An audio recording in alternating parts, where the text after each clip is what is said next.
The dark story of the Rhode Island mansion, built on child labor and death. The machine never stopped. Day after day, night after night, the great iron wheels turned, the spindles spun, and the cotton threads stretched tight across wooden frames. And standing beside those machines, their tiny hands reaching between moving parts, were children, some as young as 7. Some even younger. Their fingers moved with a speed born of fear, not skill. Because in the cotton mills of Rhode Island, a moment of hesitation could cost you a hand, or worse.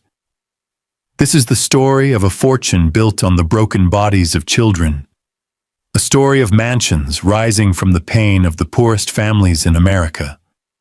And at the center of it all stands one man. A man celebrated as a hero, a man presidents praised, a man whose name still echoes through the valleys of Rhode Island. His name was Samuel Slater, and the empire he built would change America forever. But at what cost? Today, we walk through the grand halls of the mansions his fortune created.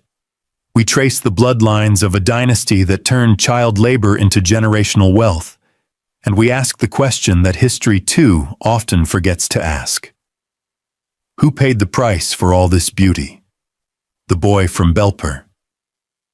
To understand the mansions that would one day rise along the rivers of Rhode Island, we must first travel back to a small English town called Belper in the county of Derbyshire. It was here on June 9, 1768, that Samuel Slater entered the world. He was the 5th child in a family of 8, born to William and Elizabeth Slater. His father was a yeoman farmer, respectable but not wealthy. The family worked the land like countless others in that green corner of England. But young Samuel was different. While other boys dreamed of fields and harvests, he found himself drawn to something else entirely. In Belper, the future was being built not on farms, but in factories. The great Richard Arkwright had opened his first water-powered cotton mill at nearby Cromford just a few years before Samuel was born. The Industrial Revolution was no longer a rumor. It was a roaring, clanking, spinning reality. And it was changing everything. When Samuel was just 10 years old, he walked through the doors of Jedediah Strutt's cotton mill. Strutt was a business partner of Arkwright himself, a man who understood the secrets of the new machines that were transforming England into the workshop of the world. The young boy was mesmerized. The thundering water wheels, the spinning frames, the endless dance of cotton being transformed into thread. It was like watching magic. Except this magic made money. Tragedy struck when Samuel was 14. His father was killed in a farming accident, leaving the family without its patriarch. The loss was devastating, but it also sealed Samuel's fate. With no farm to inherit and a family to help support, he was formally apprenticed to Strutt's mill. For the next 7 years, he would learn every secret of cotton manufacturing.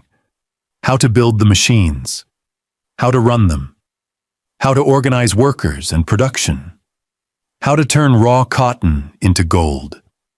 By the time he completed his apprenticeship at 21, Samuel Slater knew more about textile manufacturing than almost anyone in England. He understood the Arkwright system so completely that he could reconstruct it entirely from memory. And that memory would prove to be his most valuable asset. Because England guarded its industrial secrets jealously, it was illegal to export plans for textile machinery. It was illegal for skilled mechanics to emigrate. The British Empire intended to keep its technological advantages locked within its borders. But Samuel Slater had other plans. The Great Escape. In the summer of 1789, while revolution tore through France and a new American nation struggled to find its footing, Samuel Slater made the most important decision of his life. He would leave England. He would carry the secrets of the Industrial Revolution in his head, and he would sell them to the highest bidder in the new United States of America. The escape itself was worthy of a spy novel. British authorities watched the ports carefully, searching for skilled workers trying to flee with their valuable knowledge. Slater couldn't carry any plans or drawings. He couldn't even admit his true profession. According to legend, he disguised himself as a common farm laborer, hiding his calloused factory hands and memorizing every detail of the machines he intended to rebuild. On September 1st, 1789, he boarded a ship bound for New York. Behind him lay everything he had ever known. Before him lay a continent, hungry for the very knowledge locked inside his brain. Some in Belper would later call him Slater the traitor. But in America, he would become known by a very different name. The father of the American Industrial Revolution. The partnership that changed everything. When Slater arrived in New York, he found a nation desperate for what he knew. The young United States had abundant cotton but no efficient way to process it. American merchants had tried to build Arkwright-style mills, but without someone who truly understood the system, their efforts had failed miserably. There were bounties offered across multiple states for anyone who could successfully establish cotton manufacturing. It didn't take long for word of Slater's abilities to reach the right ears. In Providence, Rhode Island, a wealthy merchant named Moses Brown had been struggling to establish a textile operation. Brown came from one of Rhode Island's most prominent families, deeply connected to both commerce and controversy. His own brother had been notorious in the slave trade, while Moses himself had become a Quaker and an abolitionist.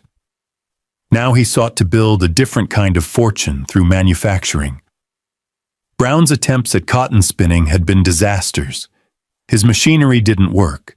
His workers didn't know how to operate it. In late 1789, he received a letter from a young Englishman who claimed he could solve all his problems. Slater wrote with characteristic confidence that he could replicate the British system entirely. Brown was skeptical but desperate. He invited Slater to Pawtucket to see what could be done. When Slater arrived and examined Brown's equipment, he delivered a harsh verdict. The machinery was useless. It would need to be completely rebuilt. But he could do it. He could build machines from memory that would spin cotton, as well as any factory in England. The two men struck a deal. Slater would receive half ownership in any machinery he built and half the profits from its operation. It was a generous arrangement, but Brown recognized that without Slater's knowledge, he had nothing. The work that followed was grueling. Slater couldn't simply describe what he needed. He had to work directly with local craftsmen, teaching them techniques they had never seen. A blacksmith named Oziel Wilkinson and his son David became crucial partners, forging the iron components that Slater specified from memory. Even a formerly enslaved man named Samuel Primus contributed to the construction, his strong hands helping shape the machines that would transform American industry. By December of 1790, the first successful water-powered cotton spinning mill in America began operation. It stood beside the Blackstone River in Pawtucket, a small wooden building that would prove more significant than anyone imagined. Inside, the Arkwright system finally worked on American soil. The spindles turned, the cotton became thread, and the children came to work. The little hands. Here is where our story takes its darkest turn. Because from the very first day that Slater's mill began operation, children formed the backbone of its workforce. This was not an accident. It was not an unfortunate necessity that circumstances forced upon a reluctant manufacturer. It was the plan from the beginning. Slater had learned his trade in English mills that relied heavily on child labor. Children as young as 7 worked alongside adults, their small bodies ideally suited for certain tasks. Their tiny fingers could reach into tight spaces. Their small frames could crawl beneath machinery. And most importantly, they could be paid far less than grown workers while producing nearly as much output. When Slater opened his Pawtucket mill, his first employees were 9 children between the ages of 7 and 12. Think about that number. 9 children, some barely old enough to read, standing beside thundering machinery for 12 hours a day or more. They weren't learning a trade. They weren't being educated. They were being used as components in a manufacturing system, no different from the spindles and frames they tended. The conditions inside early textile mills were brutal. The rooms were kept hot and humid to prevent thread breakage. Windows remained closed even in summer. Cotton dust filled the air, settling in young lungs with every breath. The machinery was loud enough to cause permanent hearing damage, and its moving parts were completely unguarded. One moment of inattention, one stumble from exhaustion, and a child could lose fingers, hands, or worse. Contemporary accounts describe the injuries with clinical horror. Children caught in machinery had their skin stripped to the bone. Fingers were severed, arms were mangled, some were scalped when their hair became tangled in spinning equipment. Others were crushed when they fell asleep from exhaustion and tumbled into the mechanisms they were supposed to be tending. In some mills, nearly half of all child workers bore visible injuries from industrial accidents. But none of this stopped Samuel Slater. In fact, he refined the system. He developed what became known as the Rhode Island system of labor, which specifically targeted poor families with many children. Under this system, entire families were hired together. The children worked in the mills while their mothers often wove cloth at home. The fathers might work in other capacities, but the real value to the mill owner lay in having access to those small, nimble, cheaply paid hands. By 1830, 55% of all mill workers in Rhode Island were children. More than half the workforce was under 16 years old. These weren't numbers hidden in dusty archives. This was the foundation of an industrial empire.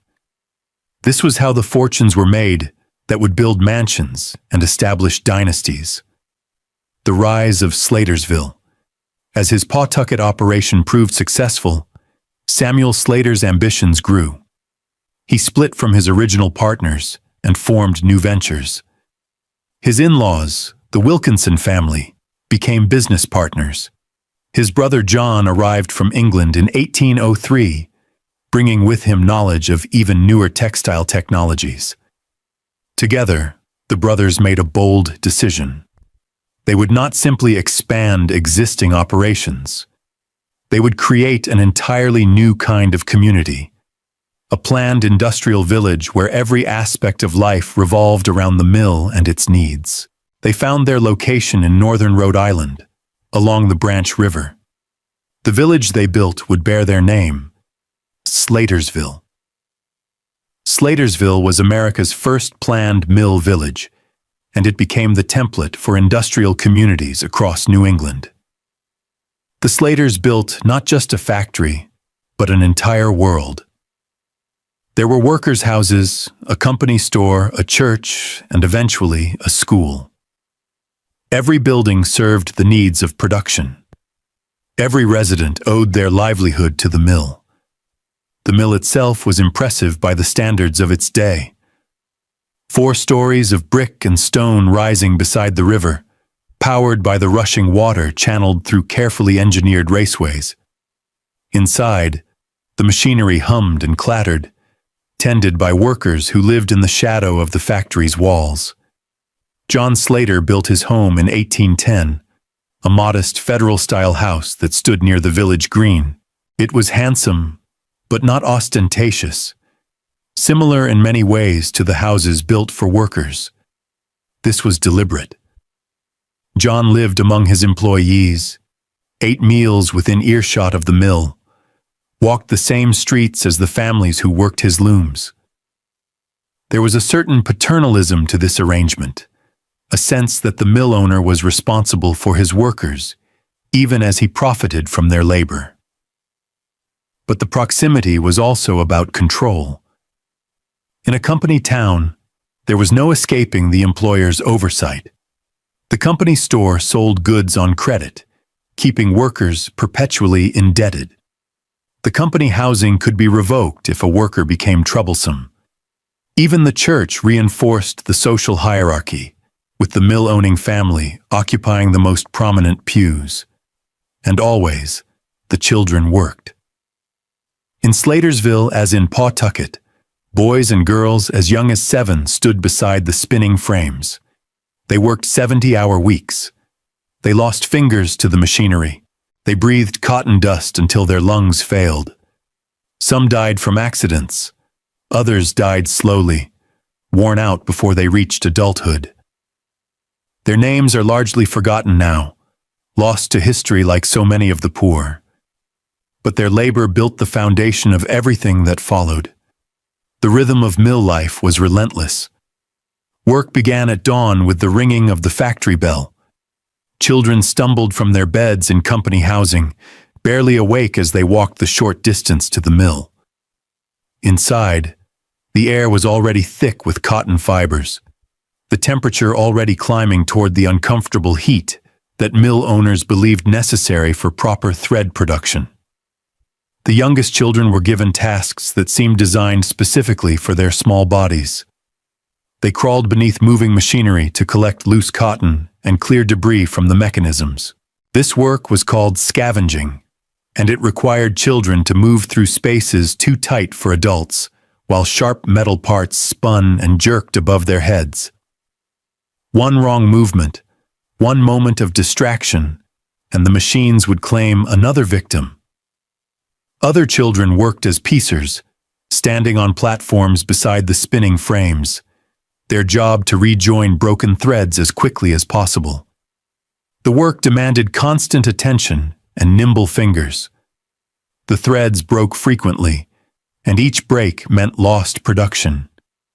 Children learned to move with mechanical precision, their hands darting in and out of the machinery like components themselves.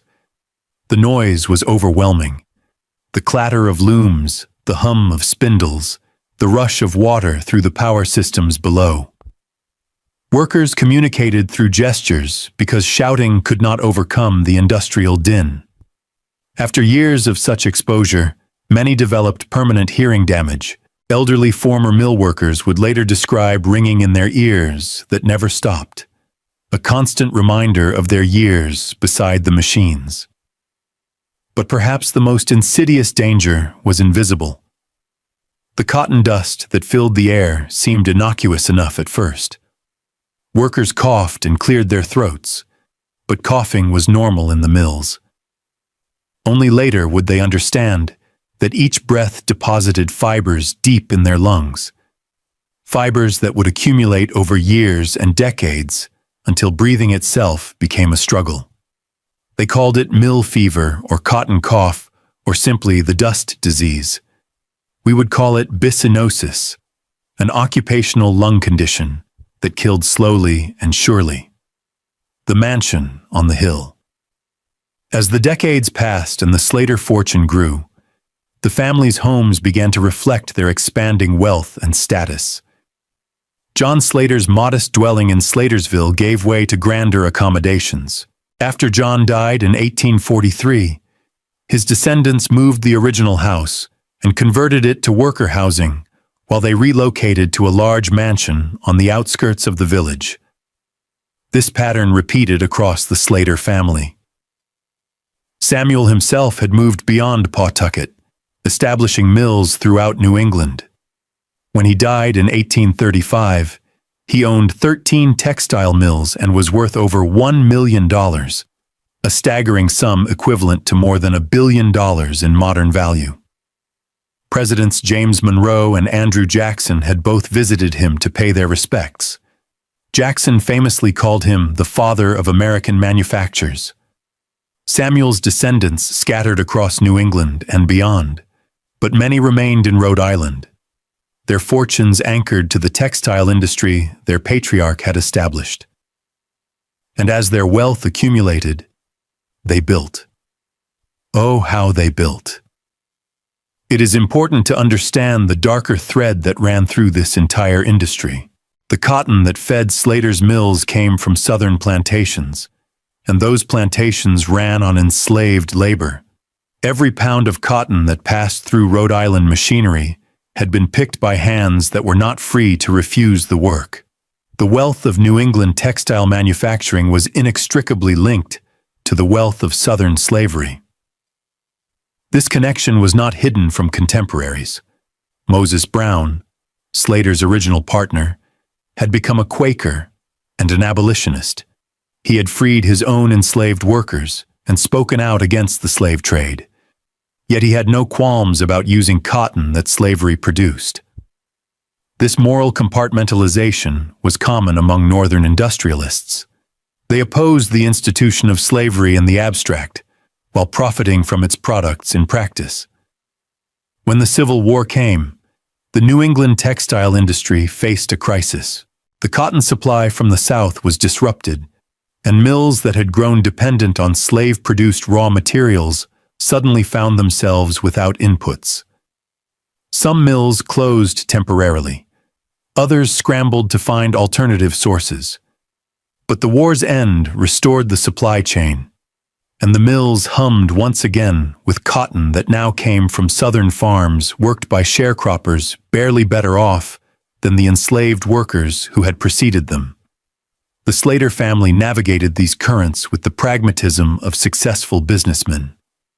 They were not ideologues or reformers. They were manufacturers who understood that fortune favored those who adapted to changing circumstances without questioning the underlying systems that made those fortunes possible. The most magnificent expression of Slater family wealth still stands today in Warwick, Rhode Island. It's called Clouds Hill, though its original name was Cedar Hill. The mansion was constructed between 1871 and 1877 as a wedding gift. William Smith Slater, grandson of the original John Slater who had founded Slatersville, commissioned the house for his daughter Elizabeth upon her marriage to Alfred Augustus Reed, Jr. Imagine walking through those halls today. The building is a Gothic Revival masterpiece, designed by prominent Providence architect William R. Walker.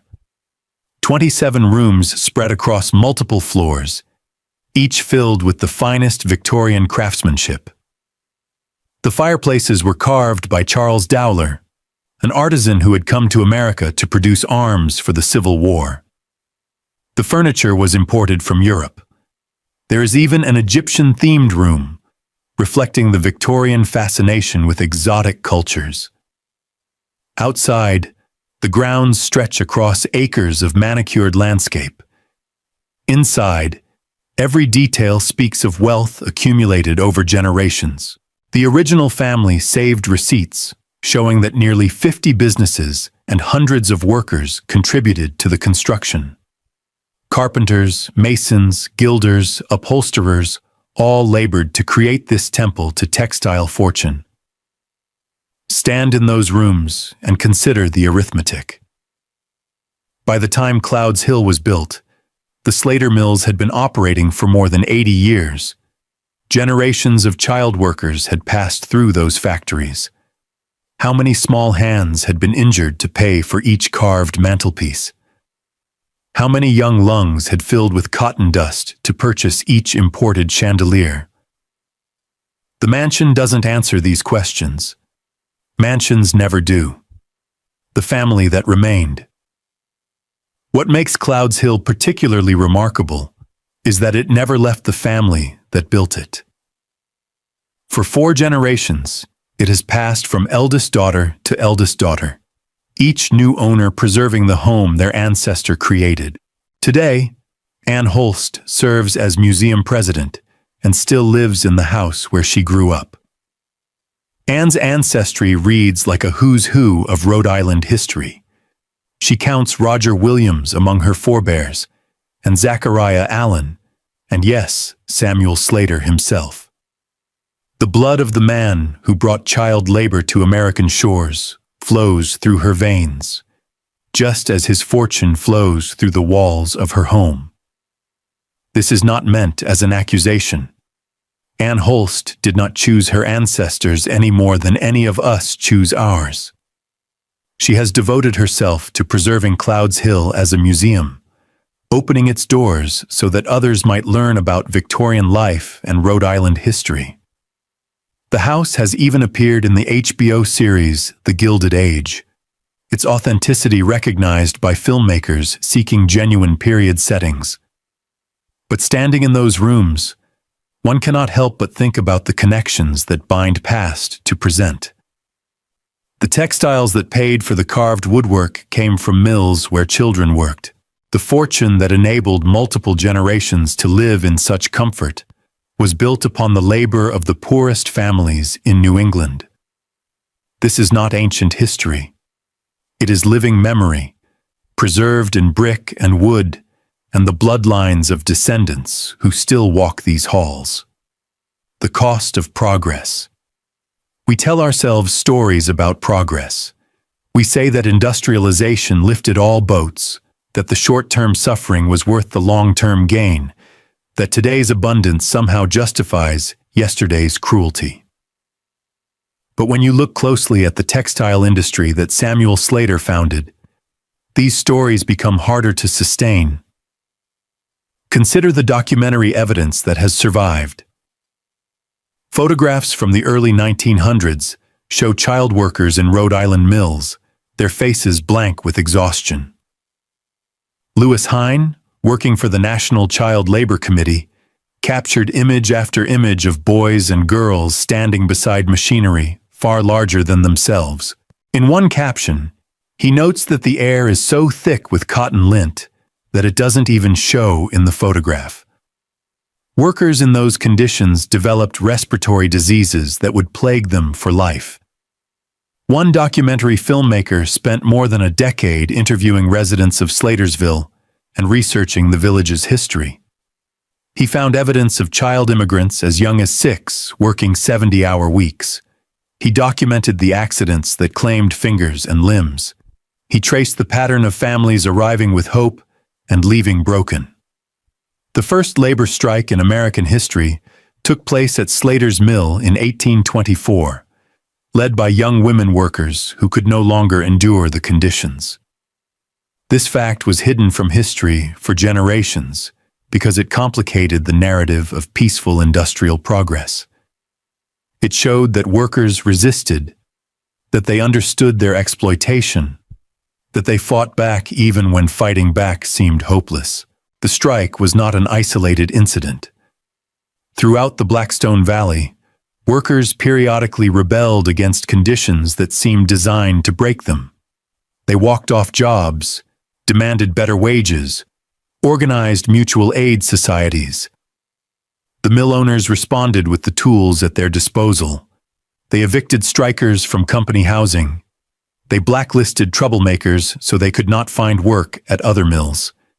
They brought in replacement workers and waited out the protests. The Great Textile Strike of 1934 brought these tensions to a climax, though by then the Slater family had largely withdrawn from direct management. In nearby Salesville, 4,000 or 5,000 people gathered in the streets, throwing rocks at the National Guard.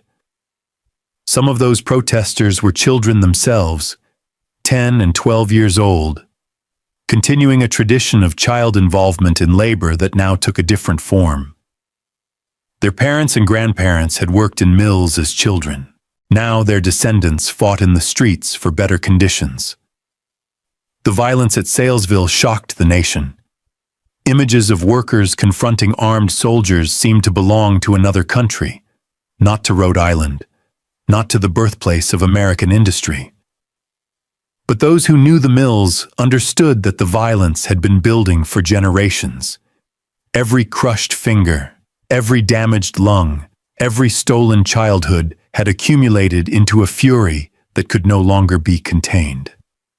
Yet even this reckoning came too late for the original victims.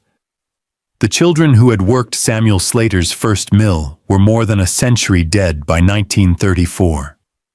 Whatever improvements workers won through struggle could not retroactively heal the bodies that industry had broken.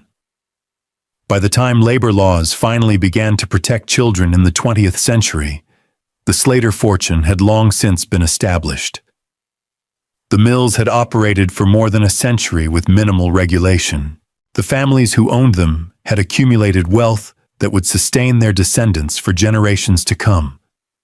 The children who had worked those machines were dead, their names forgotten, their suffering reduced to statistics in academic studies. The mansion as monument. So what do we make of houses like Clouds Hill? Are they monuments to achievement or memorials to exploitation? Perhaps they are both. When you tour the mansion today, you see exquisite craftsmanship. You marvel at rooms that have remained essentially unchanged for 150 years. You learn about Victorian customs and decorative arts. These are legitimate subjects of historical interest. The preservation of such houses helps us understand how the wealthy lived in another era. But there is another story embedded in those walls. It is the story of the workers whose labor made the wealth. It is the story of children who grew old before their time in cotton mills. It is the story of families trapped in company towns, spending their wages at company stores, living at the pleasure of employers who controlled every aspect of their existence. We do not have mansions built by those workers to tour. We do not have their furniture or their art or their family records stretching back generations. What we have are statistics and accounts and the occasional photograph of a child's face, tired beyond words, staring at a camera that would try to capture their plight. The Slater family's story is not unique. Across Rhode Island's Gilded Age mansions, similar patterns repeat. The Breakers was built by the Vanderbilts on railroad wealth accumulated through ruthless business practices. The Elms belonged to a coal magnate whose workers died in mining accidents. Marble House cost $11 million at a time when laborers earned pennies an hour. These houses are beautiful. They are historically significant. They are also monuments to inequality on a scale that is difficult to comprehend. The river's legacy. Today, the Blackstone River Valley is a national historical park. The Slater Mill still stands in Pawtucket, preserved as a museum dedicated to industrial history. Visitors can walk through the building where American manufacturing was born and learn about the machinery that transformed raw cotton into thread. The village of Slatersville also survives, its historic buildings largely intact. You can walk the same streets that John Slater walked, see the houses that workers occupied, stand beside the river that powered the original mill. The town common still anchors the community, and the congregational church that the Slaters built still holds services. In the Slatersville Cemetery, the Slater family plot stands behind a wrought iron fence. The tombstones mark generations of mill owners, their names carved in marble that has weathered more than a century of New England winters. Nearby lie the graves of workers whose names are less elaborate, whose markers are simpler, whose contributions to the family fortune went largely unacknowledged. The mills themselves are mostly silent now. American textile manufacturing moved south in the 20th century, chasing cheaper labor, then moved overseas, chasing labor cheaper still. The great brick buildings that once thundered with machinery now stand empty or have been converted to apartments and offices. The workforce that once filled them has dispersed. But the fortunes remain. The mansions still stand. The descendants still inherit. The wealth that child labor created continues to compound, generation after generation, as if the original sin of its accumulation could be washed away by the simple passage of time. The question we don't ask. We celebrate Samuel Slater, We name historical sites after him. We call him a founding father of American industry. We marvel at his accomplishment in bringing British technology to American shores. We do not ask the question that should accompany every celebration. We do not ask what it cost to build this fortune.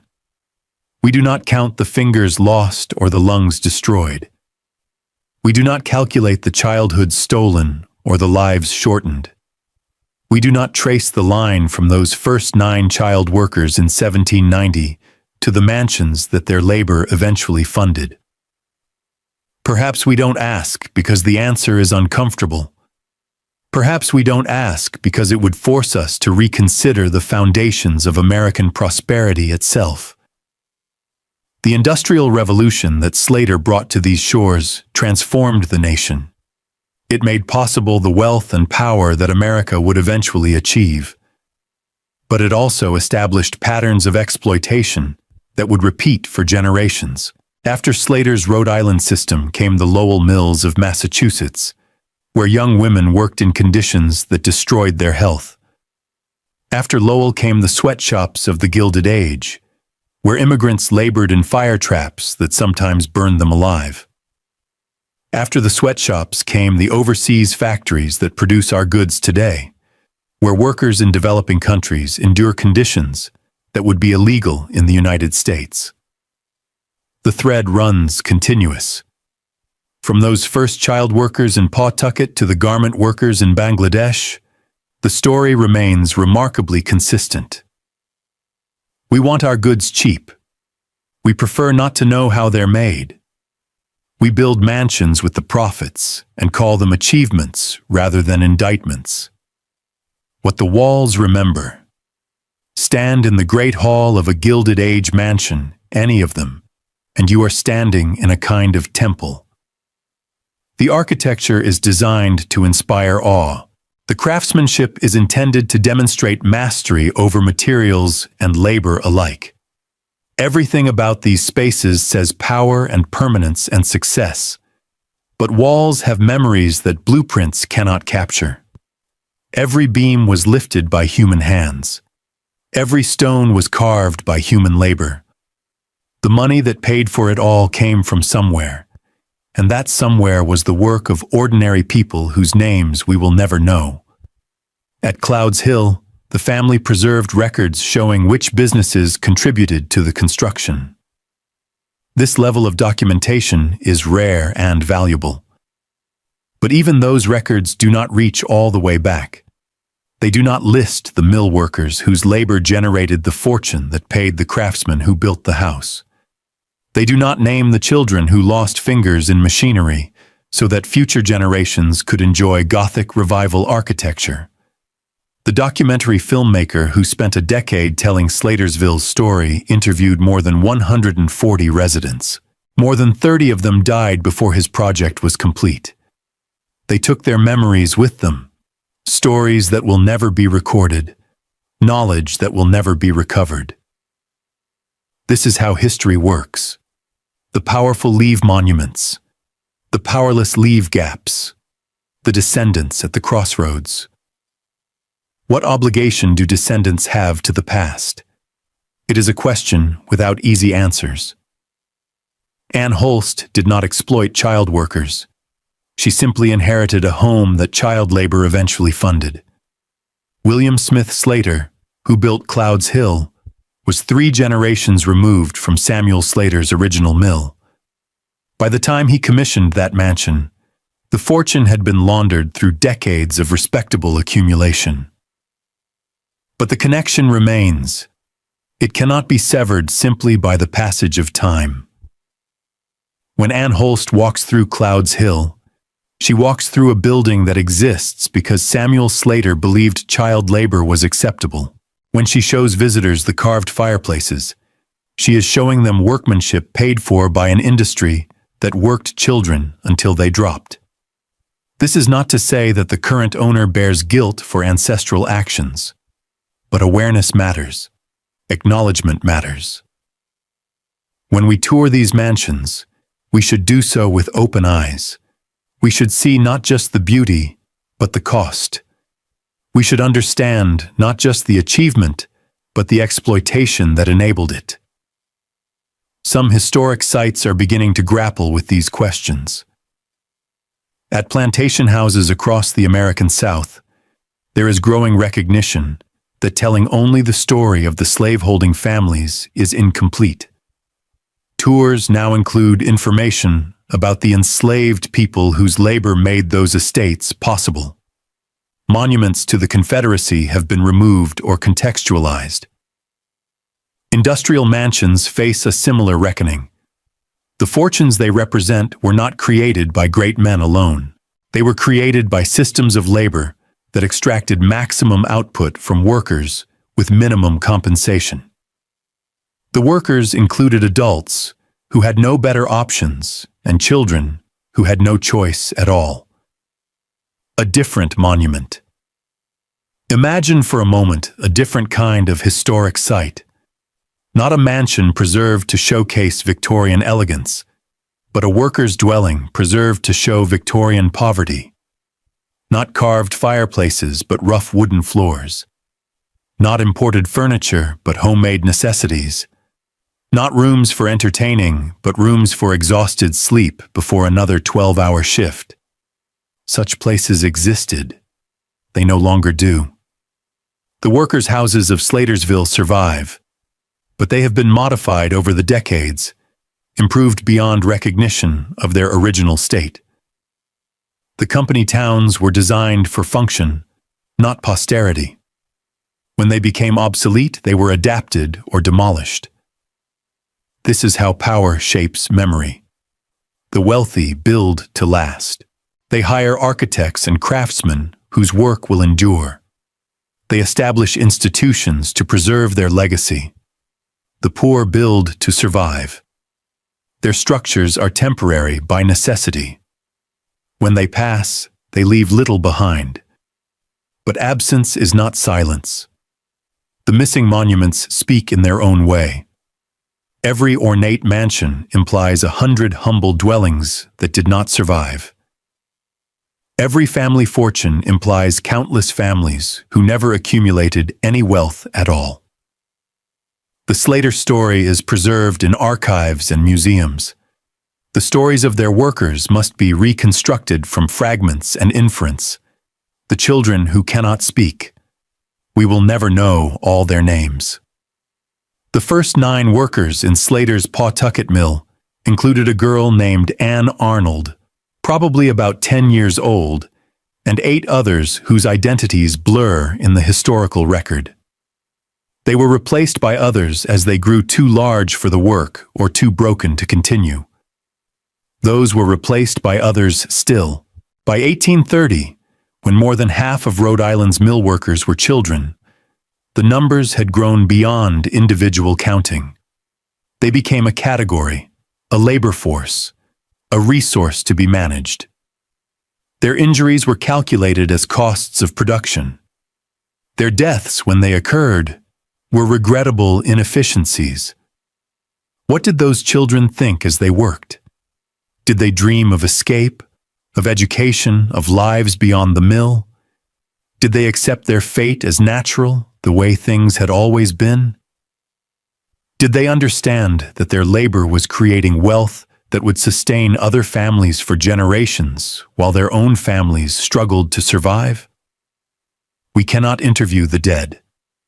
The documentary filmmaker could speak with elderly residents who remembered Slatersville in its later years, but no living memory reaches back to those first decades of child labor. The children who worked Samuel Slater's original mill died long ago, their voices silenced, their stories untold. What we have are numbers and accounts. We know that children worked 70-hour weeks. We know that accidents were common and compensation non-existent. We know that cotton dust caused respiratory diseases. We know that the work broke bodies and shortened lives. These facts are documented beyond dispute. But facts are not the same as voices. Statistics are not the same as stories. The mansions tell one tale of achievement and elegance and careful preservation. The missing workers' stories would tell another tale of exhaustion and injury and early death. We must listen for both, even when one speaks in whispers. The reckoning that never came. In 1895, Slater Mill finally closed its doors. The building that had launched American industry fell silent after more than a century of operation. The children had been replaced by adult workers decades earlier, as labor laws slowly improved. But the children's labor had built the foundation on which everything else rested. When the mill closed, there was no reckoning. No compensation was offered to the descendants of workers whose health had been destroyed. No acknowledgement was made that the Slater fortune had been built on exploitation. The family kept its wealth. The workers kept their poverty. The system moved on, finding new workers to exploit, new resources to extract. This pattern repeated across American industry. Fortunes accumulated during periods of minimal regulation remained in family hands long after regulations improved. The Vanderbilts and Carnegies and Rockefellers established trusts and foundations that would preserve their wealth indefinitely. The workers whose labor created that wealth had no similar mechanisms for intergenerational transfer. The inequality compounds. A family that starts wealthy becomes wealthier. A family that starts poor remains poor or grows poorer. This is not merely a social pattern, but a mathematical certainty when wealth generates returns and poverty generates debt. The Slater descendants who live in mansions today are not wealthy because of exceptional individual achievement. They are wealthy because their ancestors exploited a workforce of children, and because the systems of property and inheritance have protected that wealth across generations. This is not an accusation, but an observation. It is how the system works. It has always been how the system works. What we owe the past. So what do we do with this knowledge? What obligations arise from understanding that the mansions we tour and the histories we celebrate are entangled with exploitation and suffering? First, we must acknowledge the truth. We must tell the complete story, not just the flattering portions. When we visit Clouds Hill or Slater Mill or any other site connected to early industrialization, we should hear about the workers as well as the owners. We should count the costs as well as the profits. Second, we must examine the systems that created these inequalities. The Rhode Island system of child labor was not an aberration. It was the logical outcome of an economic structure that prioritized production over people.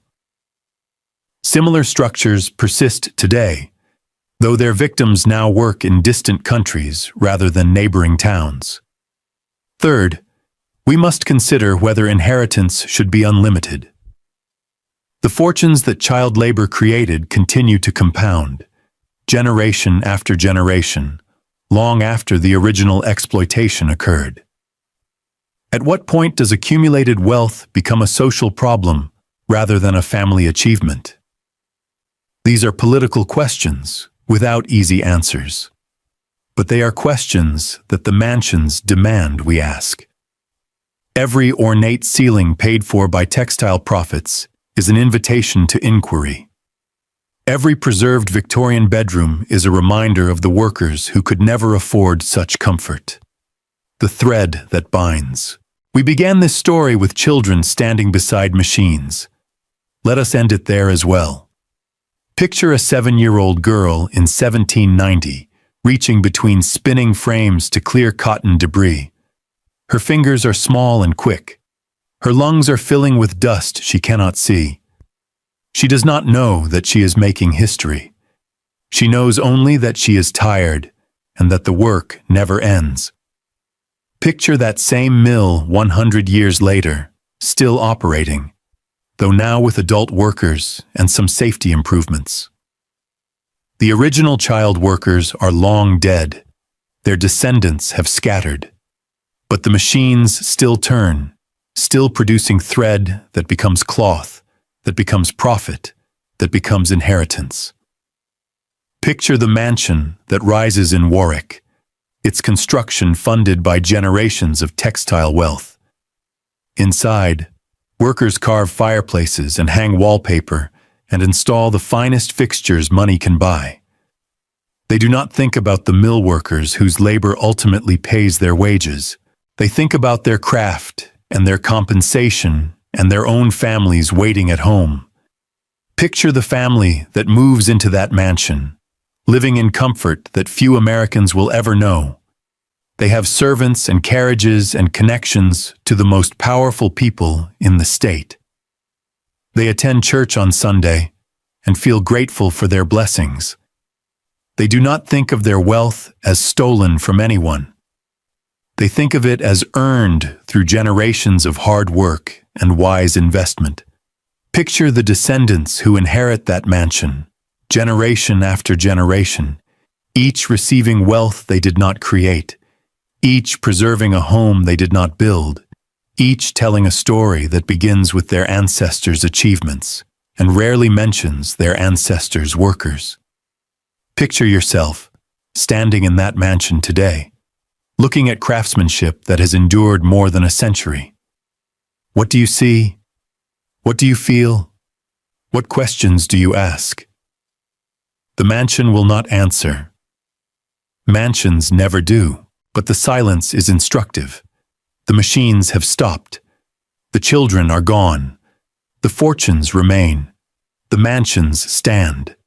And somewhere, in the spaces between documented facts, the voices of the forgotten workers still whisper. We owe it to them to listen. An ending that is not an ending. There is no neat conclusion to this story. The inequality that Samuel Slater's mills created persists in different forms. The mansions his fortune built still house his descendants.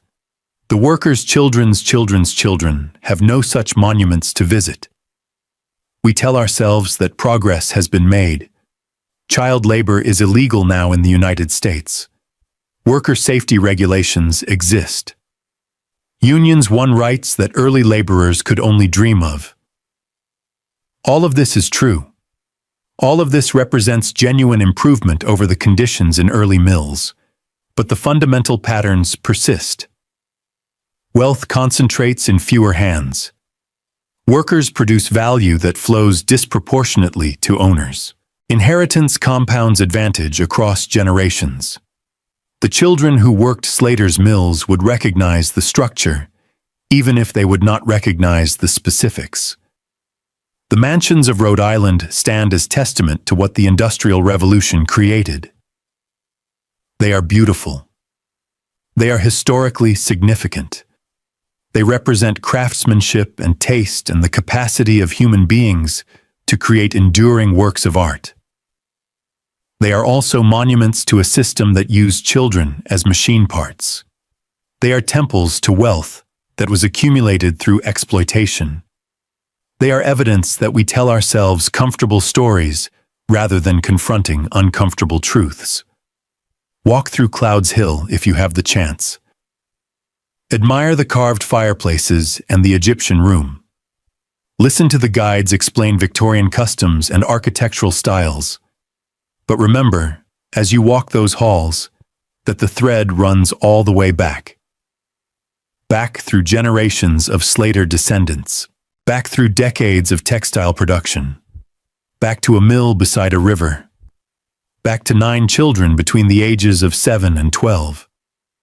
Back to tiny hands reaching between moving parts. Back to a fortune being built on broken bodies. The mansion remembers, even if it cannot speak. The river remembers, even as it flows to the sea. The story remembers, even as we try to forget. This is the dark story of the Rhode Island mansion built on child labor and death. This is the truth that the beautiful walls contain. This is what progress cost, and this is what inheritance preserves. And somewhere, in the silence between the documented facts, the children who paid that price are still waiting for someone to speak their names.